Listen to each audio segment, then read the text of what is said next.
welcome to part 2 of defining a professional mermaid. In this video, I'm going to be going over my last 4 points.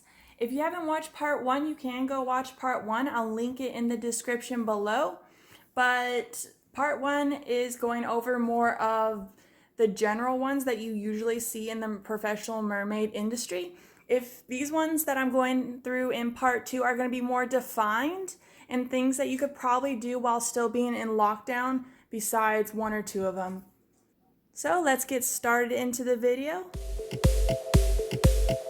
So number 5 is Instagram.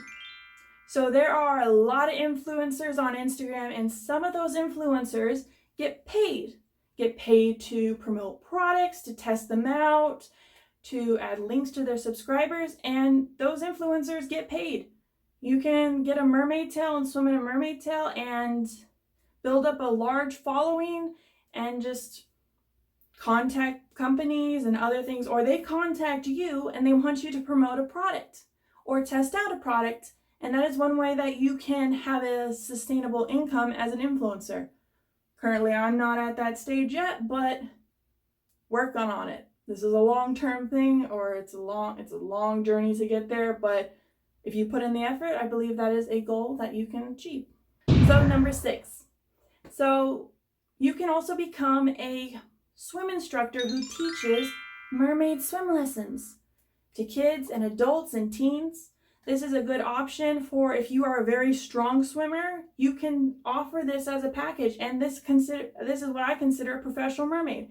If you are someone who teaches kids and other individuals to swim in a monofin and you focus on safety, I believe that is considered someone who is a professional mermaid, because they are not only helping the community, but they're also educating new upcoming people about safety in monofins. So in the beginning of my mermaid business, when I started my business back in, I think 2017, 2016, is I offered mermaid swim lessons. I didn't go straight for parties. And the reason why I went for mermaid swim lessons is because I was WSI certified. If you don't know what WSI is, it is Water Safety Instructor, which means that I was trained by the Red Cross to teach regular swim lessons. And I decided to use this towards my advantage because I already had this certification to teach regular swim lessons. Why not try adding a monofin? And that's what I did, is I taught swim lessons for kids, adults, and teens. So number 7 is Mermaid Mail or videos. I could have made this topic part of the performing, but this is something that has become very new in the mermaid community. If you don't know, current pandemic caused a lot of mermaids to go out of business. We're not able to offer mermaid parties or big huge gatherings anymore or go to festivals because we're in lockdown. So one way around that is some mermaids have been able to do something called Mermaid Mail, which means that individuals can pay the mermaid and their kids can send letters to them, and the mermaid will send back letters to the little kid, and sometimes they include little mermaid gifts. I've seen like little scales before, and I think that is a really good opportunity during this current situation. Also, another thing that mermaids can do, since we can't, or no one can really go to birthday parties and wish little kids happy birthdays or create a magical experience for the little kids, is offer mermaid videos. What that means is that you will pretty much make like a little telegram to the kid saying happy birthday, singing a song, reading a book, or do a live cam. You can do Zoom.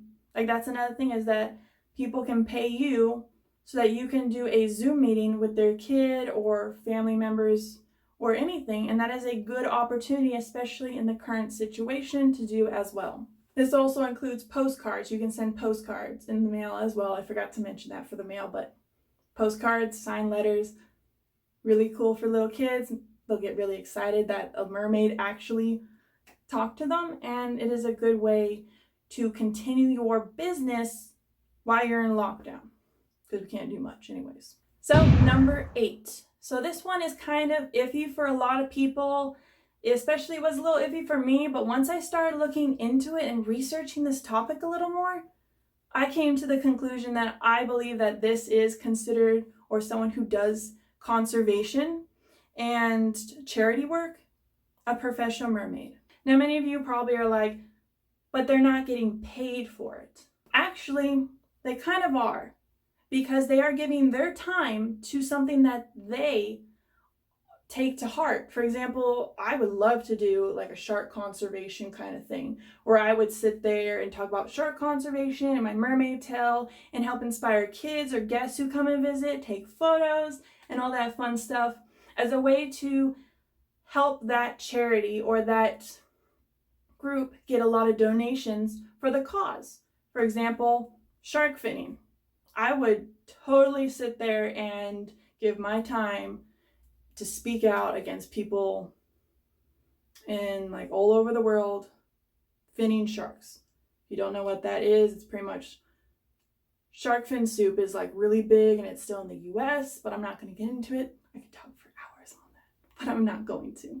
So like I said in the beginning of the video, these are not all the different things. There are probably so many more things that I haven't seen yet that people do that could be considered someone who's a professional mermaid or merman.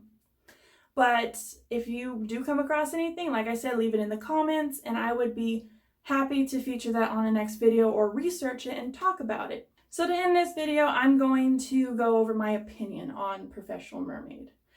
So for me, when I was growing up, I thought of a professional mermaid as someone who did tank swims, who swam in the ocean, who lived in Hawaii or do all this stuff, who lived in a tropical area and was just this like amazing figure, a performer. That was the main imagery that I got when I thought of professional mermaid. But now after researching and looking into what a professional mermaid or what can be considered as the professional mermaid area, is that I have been open to a lot more topics and a lot more things that people can do in the community, and I love that. I love how people can do different things and be considered a professional mermaid or merman. Granted, I do not think that the word professional means that you are the greatest expert in your career, because I'm still learning. Even though I'm labeled as a professional mermaid because I have an Etsy shop, I sell mermaid products, I do mermaid parties, meet and greets, and all these different things that I'm going to be offering, but because the state's closed down, I can't really like open it, so I'm stuck just doing Etsy for now.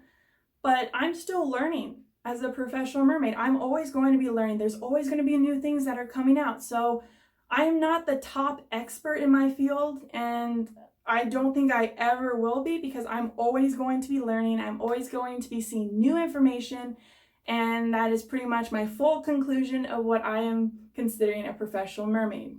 Thank you guys for watching. That concludes my video. If you like my content, please splash the like button. I would love to create more mermazing content like this.